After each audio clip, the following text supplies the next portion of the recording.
What's up, guys? First road trip with the boys, me and Brandon and Matthew. We are deciding to go to the greatest out of all time, Buchecha. Check it out of the bathroom. That's right. Yeah. Have some coffee. Yeah. What are your expectations? I'm excited. I'm super excited, dude. Yeah, I think it's gonna be awesome. I've never been to a seminar before, so I think it's gonna be really cool to check out. And Matt Chandler, come on. Yeah. So tell me more about it. Like how he's influential in your life. Like he's gonna be not teaching, but he's gonna be doing the Devo. Yeah. So Matt Chandler is actually one of the first people when I was in high school.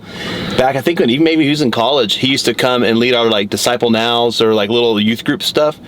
So I mean, he's someone that's been like kind of like he doesn't know it, but he's been kind of like a mentor in my life, like a role model for years and years as a pastor. And so to actually be able to go, the fact that we share a hobby, you know, something we both love jiu-jitsu, and that we get to do this, that's really exciting. That's cool. All right. Matthew, my friend, you okay? Yeah. Today, how are you expecting? I'm expecting to have a good time, meet people, meet a multiple time real champion. Yes. Get to see some of his tips and tricks and what he does. Let's go. All right.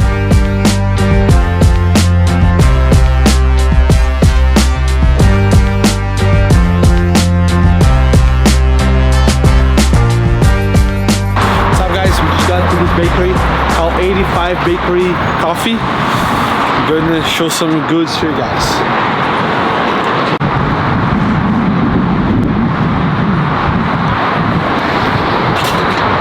Thank you. Let's go eat some stuff. Glad they have a lot of things here.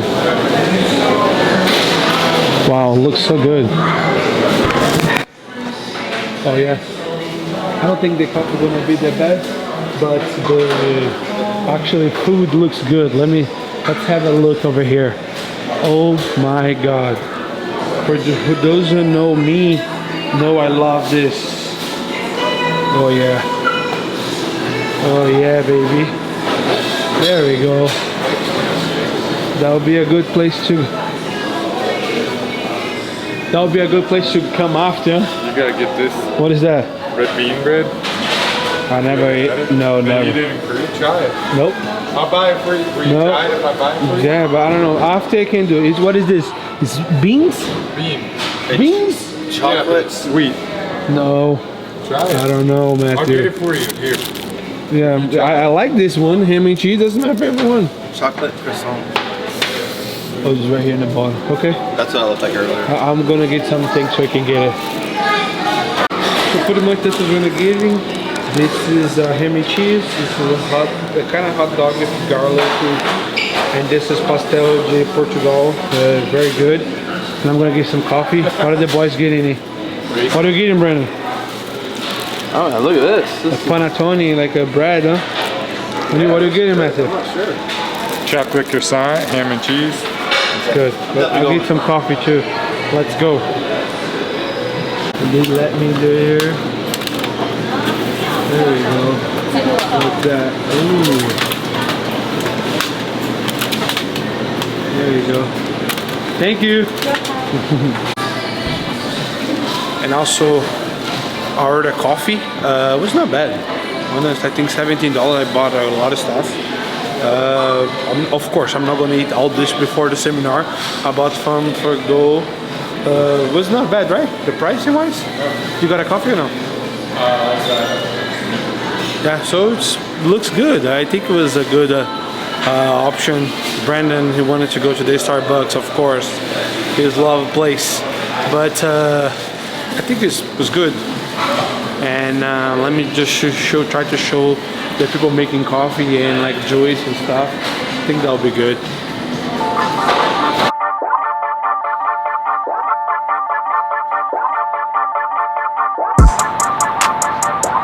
Let's go, we just got it. It's the place we want to be.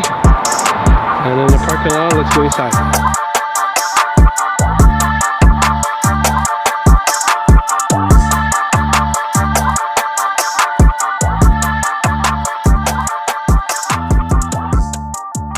guys, Pastor Matt Chandler here. Listen, as we think about living faithfully into our calling, one of the things I love about Jiu-Jitsu is it has all the pieces. It has the pieces of discipline, has the piece of suffering, has the piece of just continuing to show up and trusting that the process will play out like it's supposed to. So as you're following hard after Jesus, as we think of Matthew 13 and those seeds that go in the ground, we want to make sure that our lives are good soil, so that out of the good soil of our lives that's filled with discipline, a willingness to suffer, a willingness to keep showing up, that we produce a kind of harvest that's beyond our imagination. And so keep showing up, add that discipline, be willing to suffer, and God knows all that He'll accomplish in and through you. God bless you. I think everyone should try Jiu-Jitsu. I think it most significantly or closely parallels with spiritual formation. Like, all the pieces of our spiritual formation are present in our Jiu-Jitsu journey. So I think everyone should be willing to get on the mat, suffer a little bit, be humbled, and learn over time to grow into all that God's put in us. So train. You should train. See you on the mat. Yes, sir.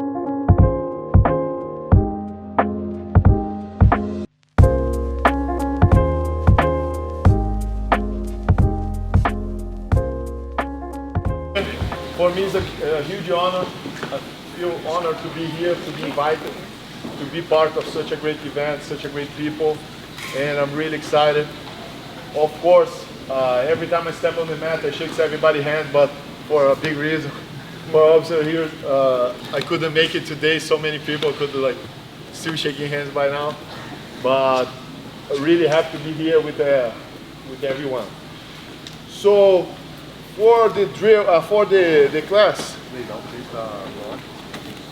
look, I'm gonna do I like to start with like a drill that it's not simple, but makes clear to see how I think about Jiu-Jitsu when I'm training, when I'm competing, right? So I remember when I moved to California, I used to do these drills every single day. If I close my eyes and I touch my opponent, I know what I should do even with my eyes closed, because I did so many times. So Jiu-Jitsu is about repetition. I learned that how effective it is. So it's not about just what you're gonna do, but how your opponent reacts. So you need to be ready for the next step. Okay? So let's start here. Of course, just for you to understand, after we're gonna learn the technique, how to get here, but let's start here, right? So of course, he's doing a great job already. Why? Because he's controlling my pen, right? He's controlling my leg. Because if I step out, it will be really bad for him, right? Because if he let go my leg, then I can do toreando, I can do like so many. But let's start. Let's say my opponent doesn't have my pent yet, right? So like, just hold my sleeve, yeah. But of course, we're gonna start with a simple way, and then when he complicated, we're gonna work from there. So look, first thing, I have the lapel and I have the opposite knee. So now what I'm gonna do? Elbows closed. I'm gonna kick my leg, and I'm gonna do this. You see how I do, like I X-pass here. So now, the common, no mistake, but what people want to do here, it's force the position, which will be what? Try to get the side control. But as soon as I get the side control, my opponent will hip escape, he'll push, whatever, yeah. So I don't have the control. So instead of you force the position, you have to feel the position.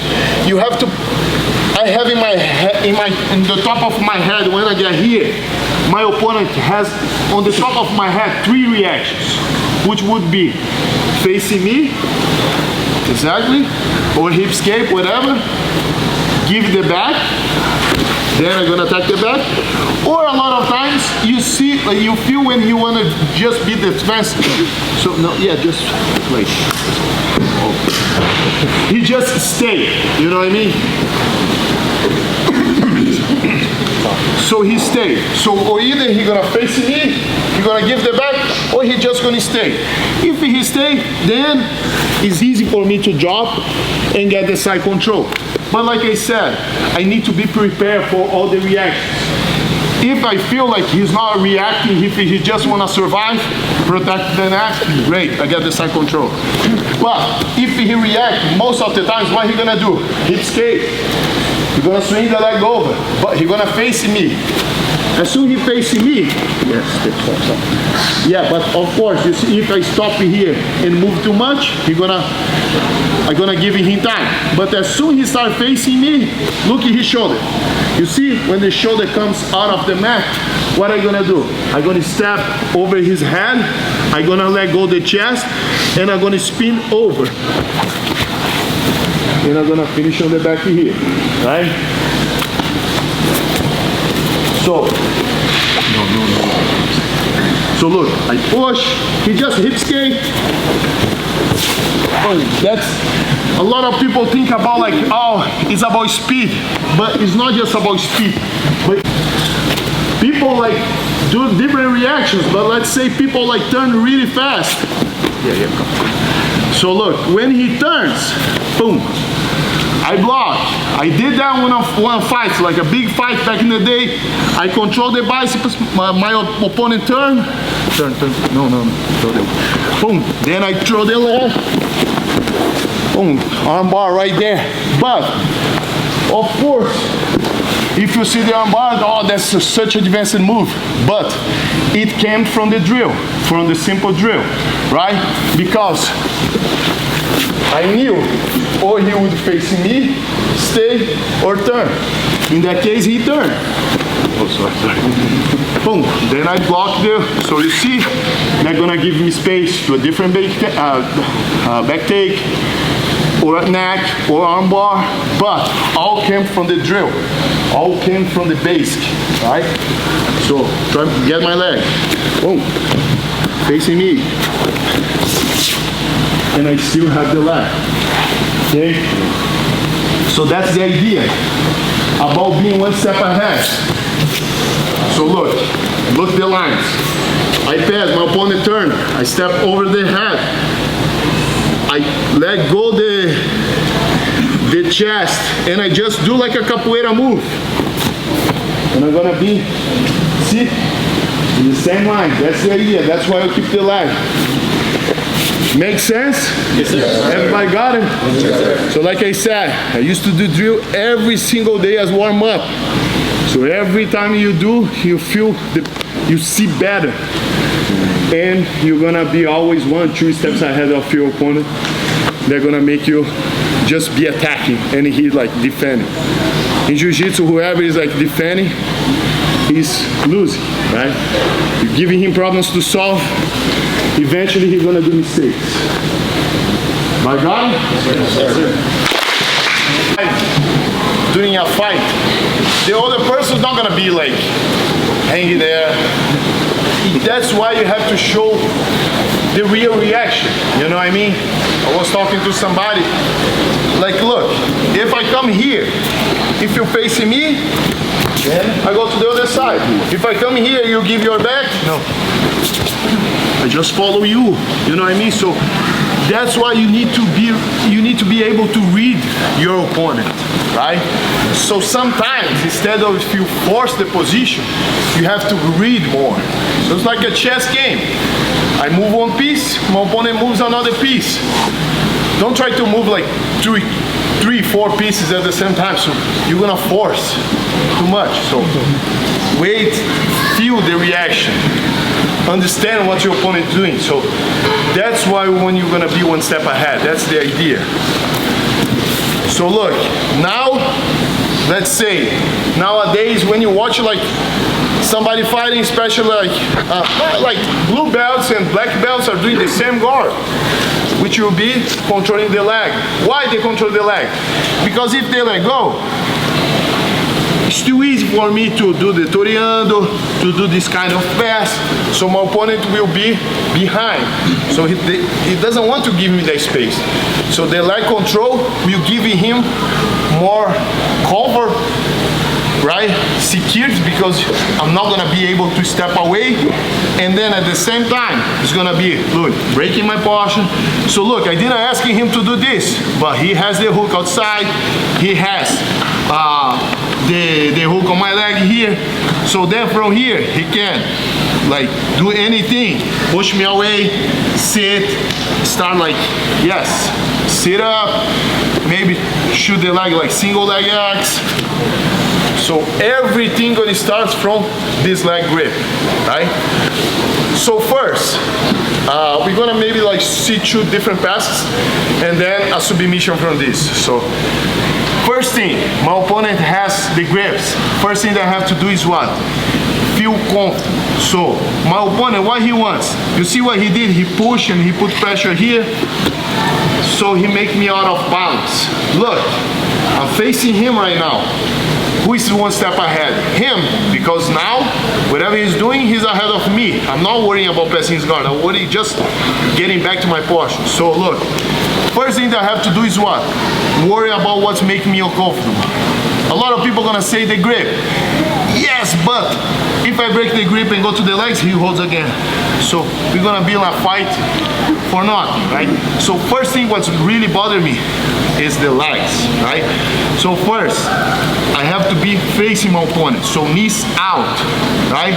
So try to do the same thing that you did. So you see, try to go to my back, like. So you see how my knee is always my toes out. So if he has the hook here, I just push, no grip.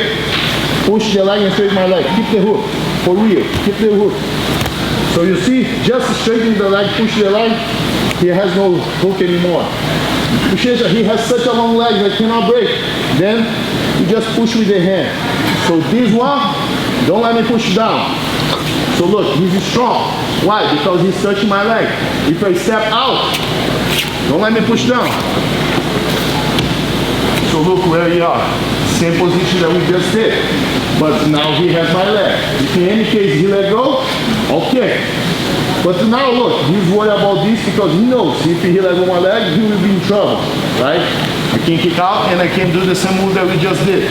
So what I like to do in that situation here, so I control the lapel, I have the knee, so look, I give his knee to my elbow and I drop my knee to the floor, but at the same time I'm controlling the hip. So look, I'll break the grip already, he has to let go, too uncomfortable. So look, and I sprawl, boom, right?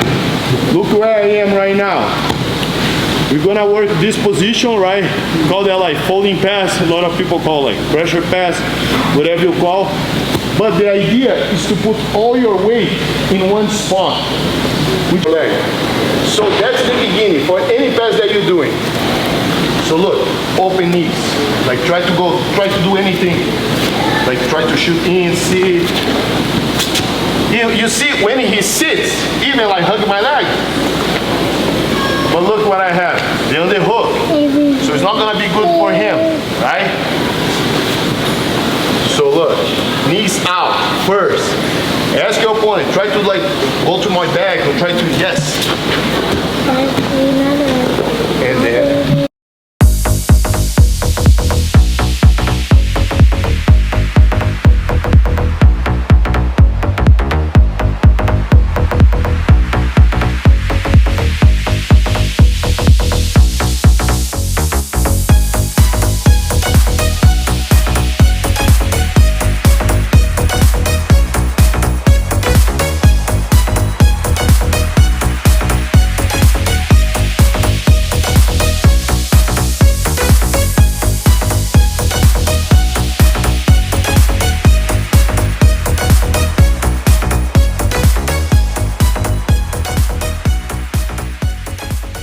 Let's start from here. So I got, like I said, the secret of this move is about no rush. If I'm fighting and I get this position, in the first minute of the fight, my goal is to stay there 3-4 minutes, making my opponent fight his life here, and I don't even try to pass. But I make him spend energy. If he not spend energy, then I move forward. But if he's trying to survive for real, yeah, you know what I mean? Okay, so that's the goal. So here, we have like a lot of variations, depends how you react. But most of the time, we were talking about if the leg goes inside, if my opponent try to almost escape. Oh, you see, I flat again. I can try go straight to the mount. Okay, I can hook the leg and go to the mount. For him to defend the mount, what he's gonna do? First class here, to escape the mount. Hip escape, boom. So he gives him the hip again, you know what I mean? So then I pass, boom. So look, when I get the side control here, just make sure that you have the lapel elbow over the hip, because if my opponent tries to turn, I control his hip. So then when he tries to face you again, you drop, chest on chest. So now I have the underhook, right? So look, I have both underhooks. I know a lot of people feel really comfortable because that's what we learn. When we have the side control, control the head, control the underhook, and then from here we advance, which is great. But if we have the double underhook, why are we not gonna take advantage of that? So look.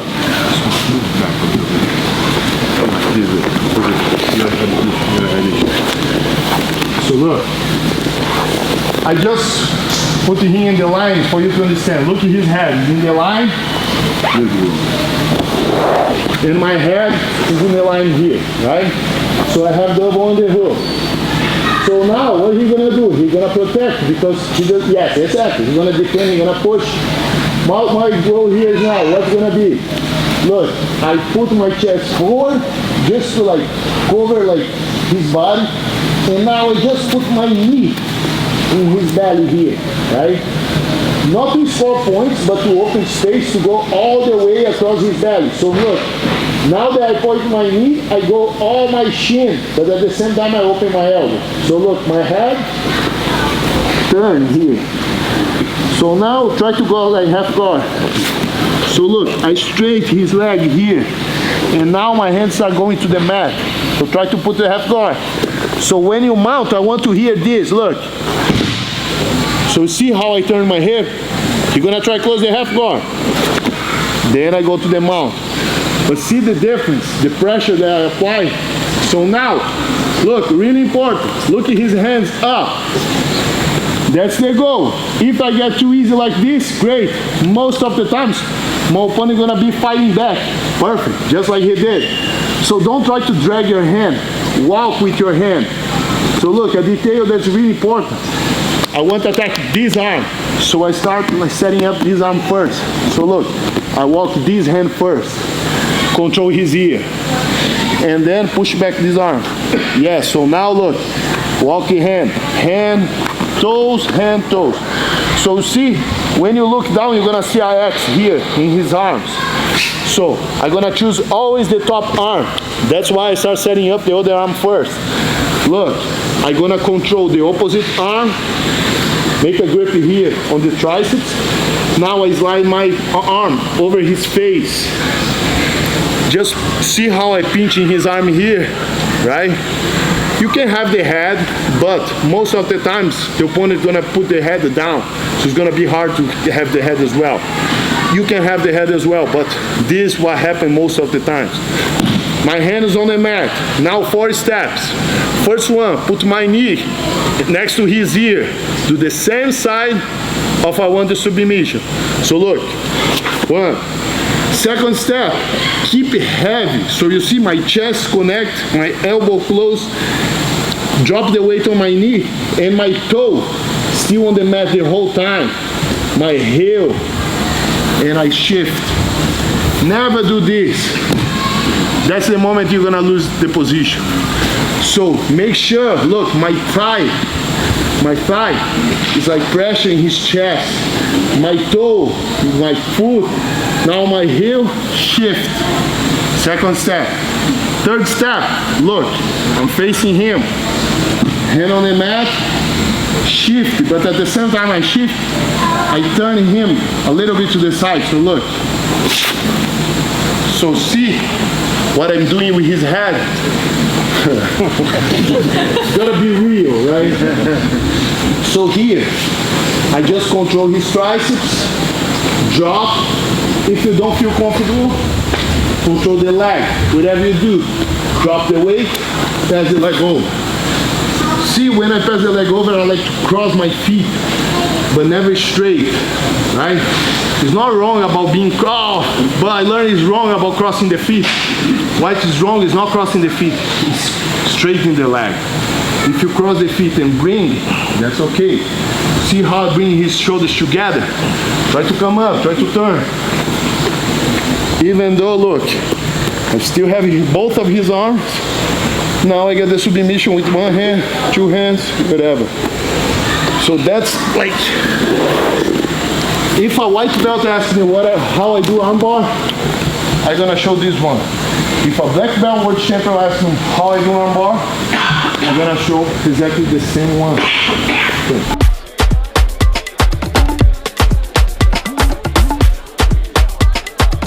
Renowned, author, pastor, just an incredibly bold man of God, an amazing teacher. He had taught me and encouraged me from a young age, listening to his sermons and reading his books. And then I got to meet him and started training with him, and we became really good friends. And so now it's my honor to call him a brother and a friend personally, but more importantly, a really huge advocate for Jesus and Jiu-Jitsu and the work that God is doing here. So y'all give it up for our brother, Matt Chandler. Hey, thank you. I really am humbled to be here with you. I've been in good community with brothers for a long time, but there is something unique about the Jiu-Jitsu community. There's a willingness to suffer for long periods of time. There's the willingness to just keep showing up. It so parallels spiritual formation. I don't know of anything I've ever been a part of in my life that mirrors how Jesus transforms us from one degree of glory to the next, quite like Jiu-Jitsu, and so I'm glad to be here. I know you want to fight. I'm not going my normal 50 minutes. I'm going to go about 15, and then we'll get you beating each other up for the glory of God. I grew up in a strange home. I grew up in a home where my mom was kind of backwoods Missouri fundamentalist who didn't want us to listen to secular music or watch rated R movies, and my dad was battling quite a few demons, was an alcoholic, and could be explosive and violent. So it's a really strange home when your mom won't let you listen to Too Short because of Jesus, but your dad might get drunk and beat the hell out of one of you. And so that created what I would just call cognitive dissonance around who in the world Jesus was and why he mattered. I already had beef with Jesus by the time I was 10 years old because in my mom's language, Jesus is why we were staying in this train wreck. She was trying to be faithful to the covenant and put all of us in danger as she did it. And so I had real beef with Jesus, and I wasn't a good kid. You grow up in that environment, you get real comfortable with fighting early, you get real comfortable with drugs and alcohol early, and I was just living it up, man. I had a radar for girls with daddy issues, and I loved to throw hands, and it was just I was in a spiral, and I couldn't figure out what this whole thing was about, but I didn't think it was for me because I thought it was for good people, and by their metric, I wasn't good. And I have found this to be true. I've been in ministry 30 years now, and I feel at war with the idea that what God has for you, what God most wants for you, is for you to be good people. I just think that's not a category the Bible even talks in. What we tend to do when we think about our lives is we think about fruit, and the Bible's always talking about root. What I mean by that is we'll have some things that we'll define as sin, and we'll say, well, this is a sin, I better stop that, or this is a sin, or I better stop that. But when the Bible talks about sin, it talks about it more like roots than fruits. It talks about a state of being, something in us that's gone wrong that led to that. And if you're from Texas, you know what I mean. It's that crabgrass in your yard right now where you'll mow over it, it'll pop right back up. You don't kill it, you just mow over it. And that's how a lot of people think Christianity works. Be a good person, stop doing bad things, start doing good things. But the message of the gospel is transformation by the power of Jesus from the inside out. It doesn't mean that there's not discipline involved. It doesn't mean that there isn't self-sacrifice involved. What it does mean is the power of life that Jesus brings is not brought about by our will or some kind of spiritual creatine, or never mind, I forgot what we're doing, spiritual TRT. It is brought about, it's fine guys, it's fine. Be the best version of you. So I want to read this verse to you and I want to talk a little bit about it. This is Romans chapter 5, starting in verse 5.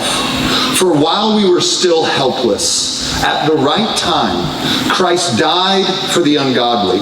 For rarely will someone die for a just person, though for a good person, perhaps someone might even dare to die. So this is Paul's way of just saying, nobody's good. He's basically trying to make your brain marvel that Jesus would die for you. But that's hard for us. It's hard for us because I can look around and I find a lot of people. It should not be hard for you to find someone who's made more of a train wreck of their lives than you have. And then to feel real good about yourself. At least I'm not that guy, or at least I hadn't cheated on my wife, at least I hadn't beat my kids, at least I hadn't, right? It shouldn't be hard, but this is a false pride because this isn't how the Bible talks about sin. Paul in particular is going to say this is the essence of sin in Romans 1. He's going to say that all of us have preferred creation to the Creator. He's getting underneath behaviors and behavioral modification. He's going, no, what you're actually guilty of isn't lust. It isn't what you're most guilty of, is that you prefer creation over the Creator. Now, this is a big deal because Genesis says that everything God created, He created to point out His goodness and grace to us, which is why I always say I have another gear of joy and pleasure than anyone who doesn't know Jesus. Like, you can hate the Lord and enjoy a ribeye medium rare. And if you're cooking it longer than that, stop and get the chicken. You should be ashamed of yourself, right?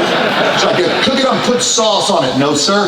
No, you get the fish, right? So you can hate Jesus and you can enjoy that ribeye medium rare, but that's all you're going to get out of it. You're going to get the enjoyment of the ribeye, but I get to go, how amazing is the Creator of the universe that He made a cow that doesn't look like it's going to taste like that, doesn't smell like it's going to taste like. How incredible is our Creator that gives us this kind of flavor? Why? You don't need flavors. You have flavors because God's trying to communicate something about Himself to you. And I could do that with sex, and I could do that with friendship, I could do that with, you name the pleasure, the Christian, the one who understands that God, the triune God, is the Creator of the universe. We have this place to go. It's called praise. It's called worship. So whatever pleasure, I'm not saying that if you don't love Jesus, there's not pleasure. I'm saying that's all there is. There's a whole book in the Bible on that. It's called Ecclesiastes, right? But this is, no, I've got a place to go. So what he's saying, all of us, the nature of sin, what it is we go, hey, thank you for your stuff, God, but you kind of make us uncomfortable when you get away.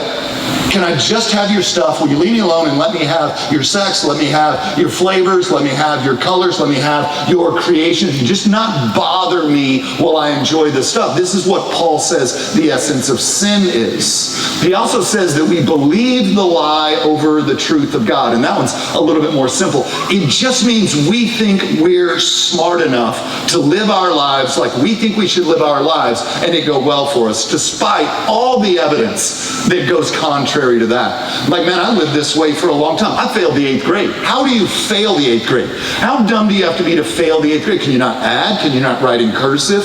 I don't want to answer the question. It's too vulnerable. But like, I live my life like I know what's best for me. I know what's best for me. And despite all the despair that I was walking in, all the anger I was walking in, all the frustration I was walking in, I just kept doubling down on it. I just kept doubling down on it. And then the last part that's the essence of sin is that we fail to acknowledge God. And here's what that means. Everything you are and all that you have, your gift sets, how you were made, what your personality type is, how that's led you into the career that you're in was given to you for the glory of God. To touch it and mess with it like it's yours, it is blasphemous. So this is the nature of sin, not just the 7 deadly sins. Those exist because we prefer creation to the Creator. We believe that we're smarter than God, and then ultimately we fail to acknowledge Him. And what this does is it separates us from God, and that's a problem because we were designed to run on Him. And then it means I don't even know who I am. Like, how do I identify identify myself if I'm not getting that from God. Right? Well, then I've got to make like a false self. I've got to kind of create who I think you need me to be. And then once you're trying to kind of people please or fit in, you're no longer your true self. You're walking in a fall. And now you've got all sorts of beef on the horizontal plane. You see how sin disintegrates. It fractures our relationship with God. It breaks our understanding of ourselves. And it leads to all sorts of trauma across the horizontal line. And so Paul's going, who would die for that guy?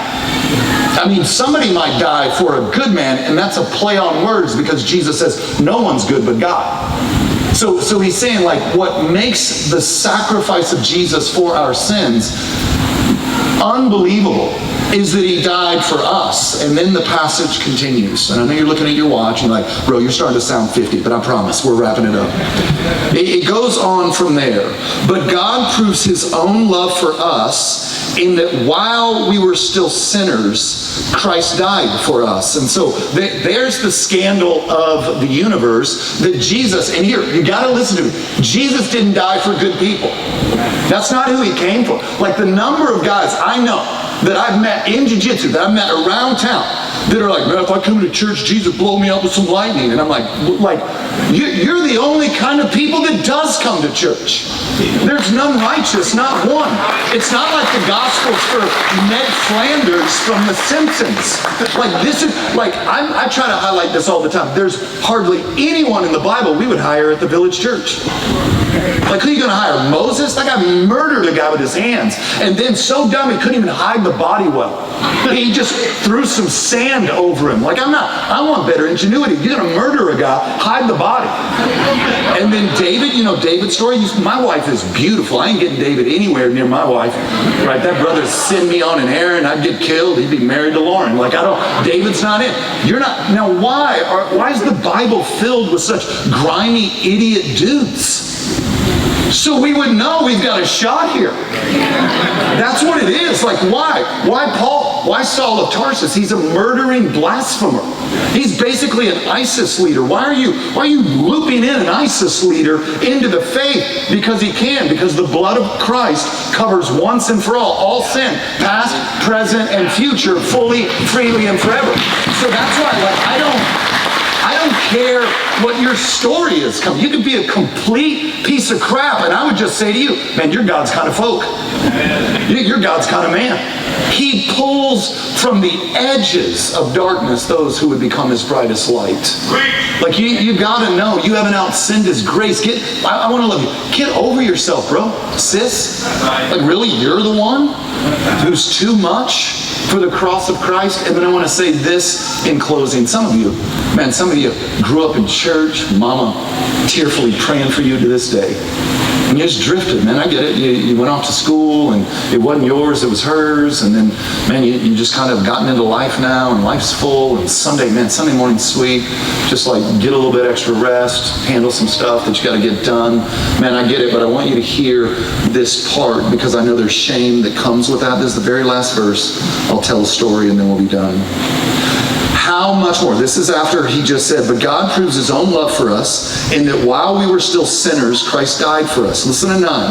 How much more then, since we have now been justified by his blood, will we be saved through him from wrath? For if while we were enemies, we were reconciled to God through the death of his son, then how much more, having been reconciled, will we be saved by his life? This is just an appeal to come home. Like, this is just an appeal to come home. I know the shame that can overtake our lives when we're far from home, but this is going, hey, if he died for you while you were at your worst, like he saved you when you were the worst version of you, and now he calls you son, he's saying, how much more then will you be saved now? He's saying, come on home, and you don't have to come home like the prodigal son who had a whole speech about just let me be a slave. The father didn't even hear that. He actually threw a ring on his finger and a robe on his back and killed the fatted calf, had a live band coming. They blew it out that night because his son, who was far, had come home. So won't you come home? I just want you to understand rightly the good news of the gospel of Jesus Christ. I don't want you to be a slave to moralistic deism. I don't want you to think you have to be a good person to be a Christian. Christ will make you good over time as you submit to him and follow after him. If you get that backwards, you're going to become an arrogant buffoon and not helpful to the gospel cause at all. All there is in the kingdom of God is broken men and women trusting that Christ has done what he said he was going to do, and that he will not leave us or forsake us. And you can build a life on that. Let me do this. Let me pray for us. Father, I bless these men and women in the name of Jesus. I know some of them, you know all of them. You know every story, every background, every hurt. I know there's significant stuff in this room. I had significant stuff.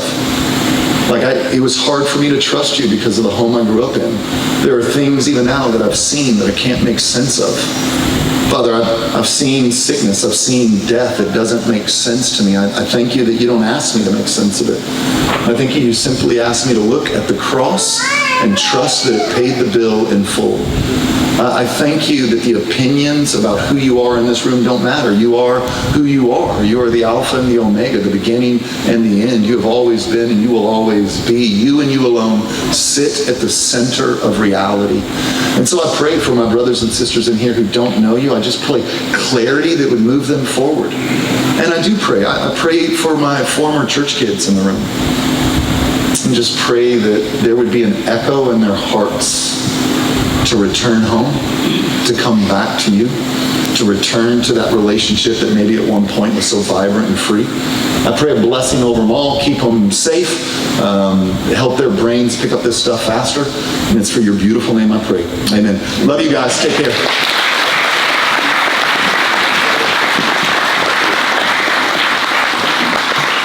Man, Today, I'm really happy. We are finishing up the event. I think, if I'm not wrong, the 21st Jesus and Jiu-Jitsu event. I never did part. That was my first time, my first appearance here, and I love it. I feel honored to be part of this. I feel honored to be invited to be a part of such a great event. I think that's something important.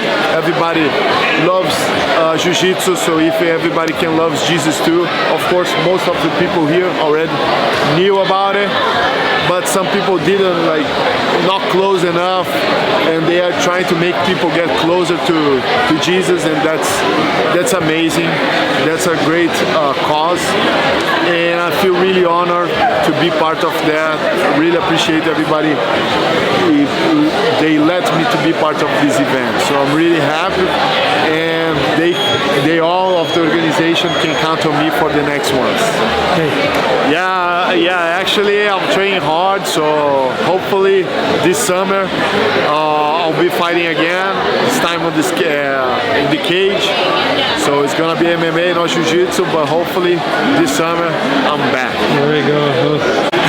Brandon, the only one for the team who rolled, how was it? It's good. Oh, it's interesting. Getting to roll with somebody whose game I have no clue what their game is, they have no clue what my game is. That's a whole different experience. Yeah, how was the event? What do you think? Dude, awesome from start to finish. Jesus and Jiu-Jitsu, you can tell they put a lot of effort, a lot of heart in everything they do.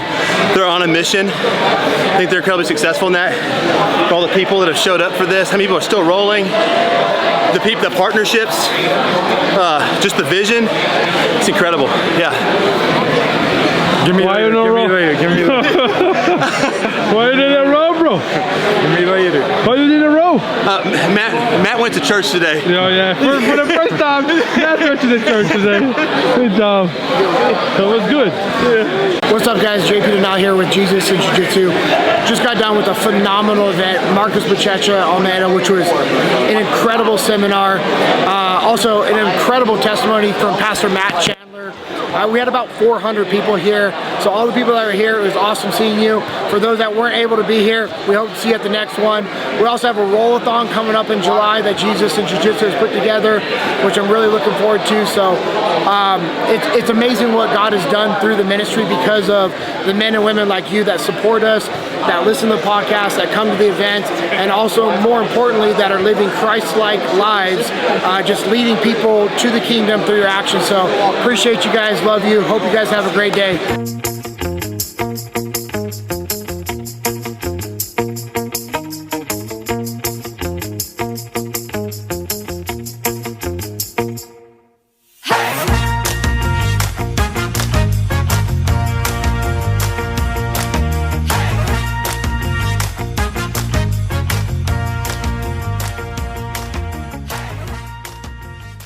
We had an incredible event today. It was such an amazing turnout. Had so many good people.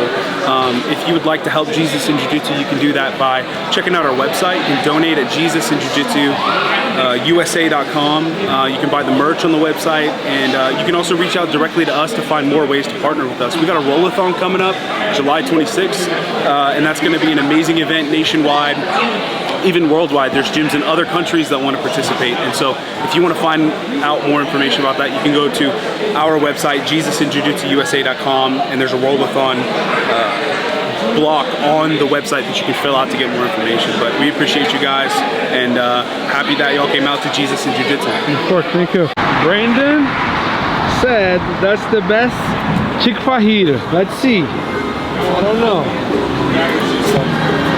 You said it was gonna be the best chick fajita in the world. Let's see, what about it? Moment. Papacitos. The best chick fajita in the world or what?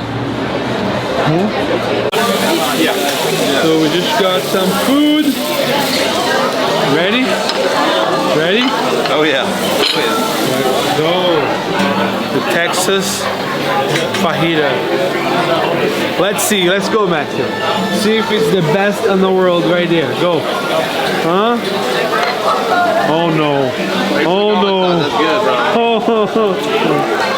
It's good? Go, Brandon. I already know. Here's the trick, okay? First of all, you have to dip it in the garlic butter. Literally, it's happening in your mouth. There we go. Good job.